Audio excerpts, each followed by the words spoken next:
Hello दोस्तों, हम लोगों ने पिछले वीडियो में यूजेस ऑफ डायमेंशन का 3 यूज सीख लिया था। आज हम लोग चौथा यूज सीखेंगे लेक्चर 4 में। तो यहाँ पे यूजेस ऑफ डायमेंशन हम लोग का टॉपिक चल रहा है।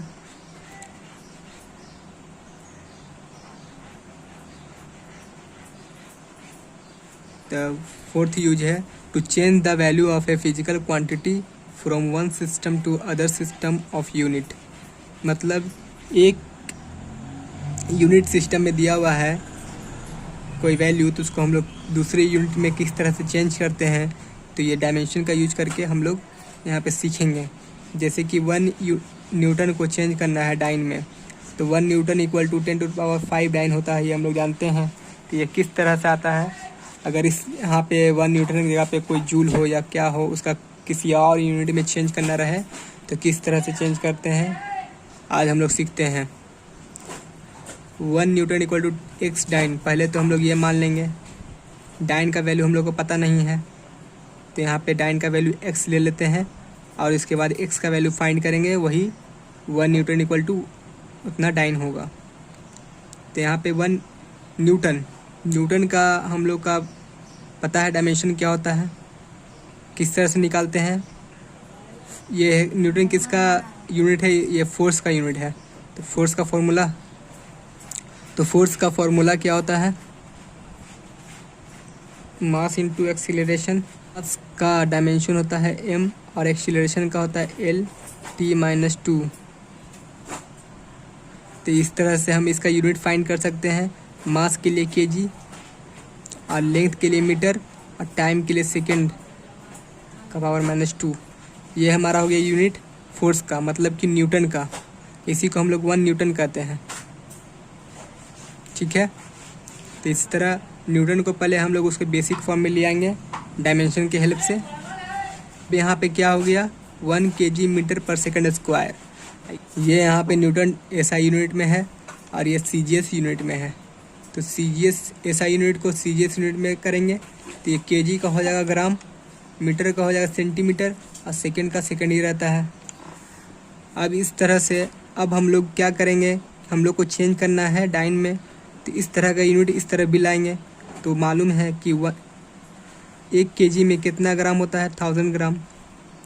1 kg इक्वल टू 1000 ग्राम होता है। तो ग्राम में कन्वर्ट करना है तो 1000 से मल्टीप्लाई ग्राम आ गया इस तरह से। उसी तरह से मीटर है तो 100 सेंटीमीटर हो जाएगा और सेकंड, यहाँ पे सेकंड कैंसिल हो जाएगा क्योंकि दोनों सेम टर्म में कैंसिल कर दिए। अब यहाँ पे इस तरह से आ गया और यहाँ पे x ग्राम और सेंटीमीटर बचा हुआ है। तो यहाँ पे इसको भी पहले इसलिए kg और मीटर को ग्राम और सेंटीमीटर में कन्वर्ट किए ताकि ये जो इस तरफ है ये कैंसिल हो जाए। इस तरह से सेकंड कैंसिल हुआ है। अब यहाँ से सेंटीमीटर कैंसिल हो जाएगा, यहाँ से ग्राम और ग्राम कैंसिल हो जाएगा। तो ये कितना होता है, x इक्वल टू हो गया 10⁵। तो हम लोग ने x का वैल्यू निकाला 10⁵। अब इस x का वैल्यू को हम लोग यहाँ पे पुट करेंगे तो क्या आएगा, 1 न्यूटन इक्वल टू 10⁵ डाइन। किस तरह से कन्वर्ट किए न्यूटन को डाइन में, ये यहाँ पे अब सीखें। अब दूसरा यूज, उससे पहले एक और क्वेश्चन है, 10 जूल को कन्वर्ट कीजिए अर्ग में। ये जूल होता है SI यूनिट, ये होता है CGS यूनिट। आपका आंसर ये आएगा, आप इसको सॉल्व कीजिए ऊपर का जिस तरह से मैंने बताया था। 5th यूज हम लोग अब देखते हैं, to drive a physical equation with the help of various physical quantity. हम लोगों ने 7 फिजिकल क्वांटिटी पढ़ा था फंडामेंटल, उसके हेल्प से कोई भी फिजिकल क्वांटिटी हम लोग फिजिकल क्वांटिटी का इक्वेशन फाइंड कर सकते हैं उस 7 फंडामेंटल फिजिकल क्वांटिटी के हेल्प से।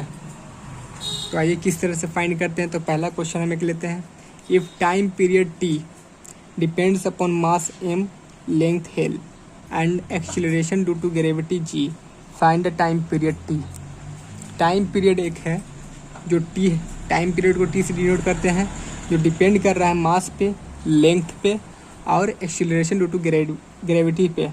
तो कह रहा है कि क्वेश्चन में कि टाइम पीरियड को फाइंड कीजिए, वो उसका इक्वेशन क्या होगा टाइम पीरियड का। तो इस तरह क्वेश्चन को स्टेप बाय स्टेप सॉल्व करेंगे जिस तरह से। तो यहाँ पे t डायरेक्टली प्रोपोर्शनल है मास के, और लेंथ के और एक्सीलरेशन ड्यू टू ग्रेविटी के, जो कि स्मॉल जी है, डायरेक्टली प्रोपोर्शनल कर देंगे इस तरह से। टी यहाँ पे टाइम पीरियड है, अब डायरेक्टली प्रोपोर्शनल रहेगा ही, और यहाँ पे मास, लेंथ और ग्रेविटी के पावर दे देंगे ए बी सी। यहाँ पे कोई भी वेरिएबल दे सकते हैं, एक्स वाई जेड भी, यहाँ पे ए बी सी हमने दिया है। अब टाइम पीरियड को इक्वल कर देंगे, यहाँ पे से डायरेक्टली प्रोपोर्शनल का साइन हटाने के लिए एक कांस्टेंट देते हैं, तो यहाँ पे कांस्टेंट के दे दिए। अब जो पहले से था एम के पावर ए, एल का पावर बी और जी का पावर सी, इसी तरह रहेगा। ये हमारा इक्वेशन फर्स्ट बन गया, इसका हम लोग आगे यूज करेंगे।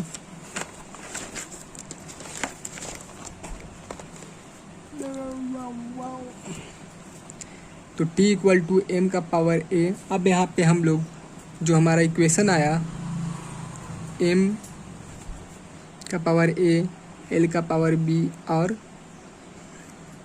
g का पावर c,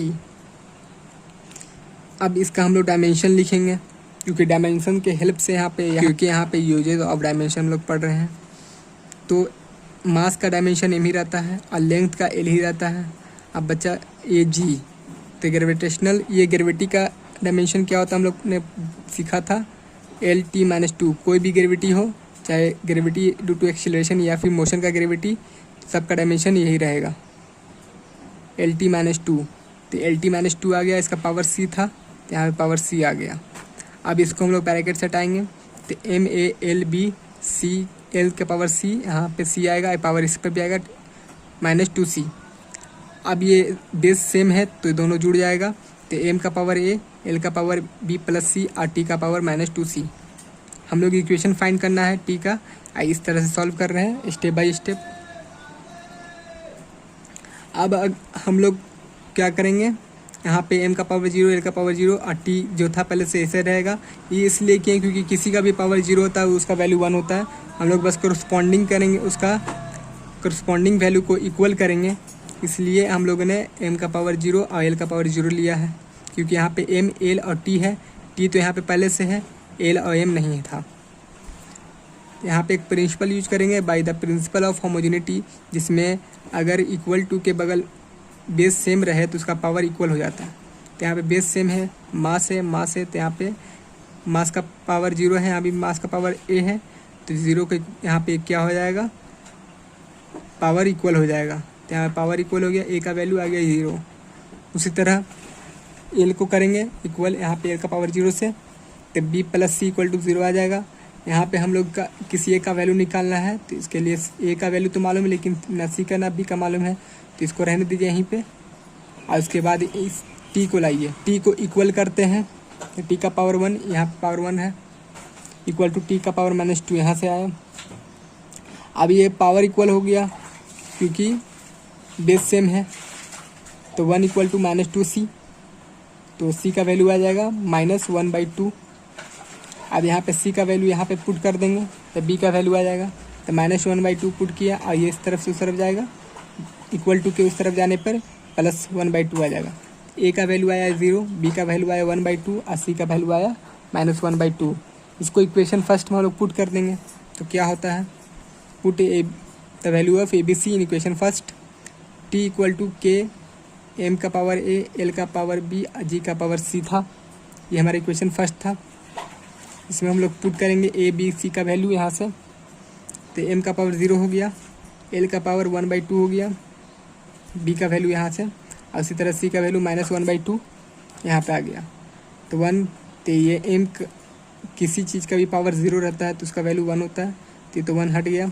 अब l का पावर 1/2 और g, इस ऊपर में पावर -1 है, इसको नीचे ले आएंगे तो डिवाइड करेंगे तो क्या हो जाएगा, इसका पावर प्लस में आ जाएगा, कन्वर्ट हो जाएगा, माइनस से प्लस हो गया। अब ये 1/2 को रूट में कन्वर्ट कर देंगे, दोनों का पावर 1/2 है, दोनों का 1/2 इस तरह से लिख देंगे। 1/2 मतलब हो गया रूट, तो यहाँ पे रूट डाल देंगे L/G। तो टाइम पीरियड का इक्वेशन क्या आया, फॉर्मूला K√L/G। यहाँ पे L है लेंथ और G है एक्सीलरेशन ड्यू टू ग्रेविटी। तो ये इक्वेशन बन गया टाइम पीरियड का। उसी तरह इसको एक बार और सॉल्व कीजिएगा खुद से। अब हम लोग लिमिटेशन ऑफ डायमेंशन पढ़ लेते हैं। 5 यूज हम लोगों ने सीखा डायमेंशन का। अब उसमें कुछ लिमिट है जो हम लोग यहाँ पे डिस्कस करते हैं। It can not determine the value of proportionality constant, मतलब कि जो कांस्टेंट आया था यहाँ पे पिछला, यहाँ पे देखिए जो के आया है, इसका वैल्यू नहीं डिटरमाइन कर सकता है यूजेज ऑफ डायमेंशन में। तो ये पहला है वह लिमिटेशन। सेकेंड लिमिटेशन है if the various physical quantity depend upon more than 3 physical quantity then it can be checked but can not be derived.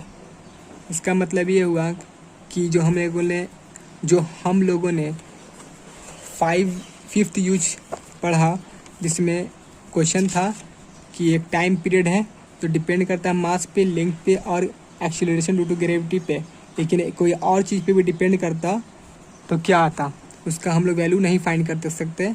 इस तरह से डायमेंशन का यूज करके उसका वैल्यू हम लोग फाइंड नहीं कर सकते थे। तो 3 ही चीज़ पे डिपेंड रहेगा तभी हम लोग उसका इक्वेशन फाइंड कर सकते हैं। थर्ड यूज है if any physical equation contains trigonometrical function, log function and exponential function then it can be checked but cannot be derived। अगर कोई इक्वेशन में ट्राइगोनोमेट्रिकल फंक्शन, लॉग फंक्शन जो इसमें लॉग रहता है, फिर ट्रिगो का यूज रहता है जैसे कि थीटा रहता है, एंगल रहता है 90 डिग्री इस तरह का, और एक्सपोनेंशियल फंक्शन जैसे कि ये होता है, एक्सपोनेंशियल फंक्शन होता है e का पावर 1, e का पावर जो भी होता है एक्सपोनेंशियल फंक्शन, ये सब अगर रहे इक्वेशन में तो हम लोग उसको डिराइव नहीं कर सकते उसका फॉर्मूला को, इसका इक्वेशन को, लेकिन इसको चेक कर सकते हैं जो हम लोगों ने पिछले लेक्चर नंबर 3 में सीखा था चेक करने का तरीका। 4th लिमिटेशन है द टाइप ऑफ इक्वेशन, जिस तरह का equation s equal to ut plus half A T square, v equal to u plus A T, V square equal to U square plus 2s etcetera can be checked but can not be derived. इस तरह का जो equation होता है, जो मैंने example यहाँ पे दिया है, इस तरह के इक्वेशन को हम लोग चेक कर सकते हैं, जो हम लोगों ने लेक्चर नंबर 3 में सीखा था, मगर उसको हम लोग डिराइव नहीं कर सकते हैं। जो हम लोगों ने अभी सीखा है 5th यूज में, डिराइव नहीं कर सकते हैं इस तरह का इक्वेशन को, मगर चेक किया जा सकता है। तो यहाँ पे chapter 2 unit and dimension complete हो गया है। Thank you.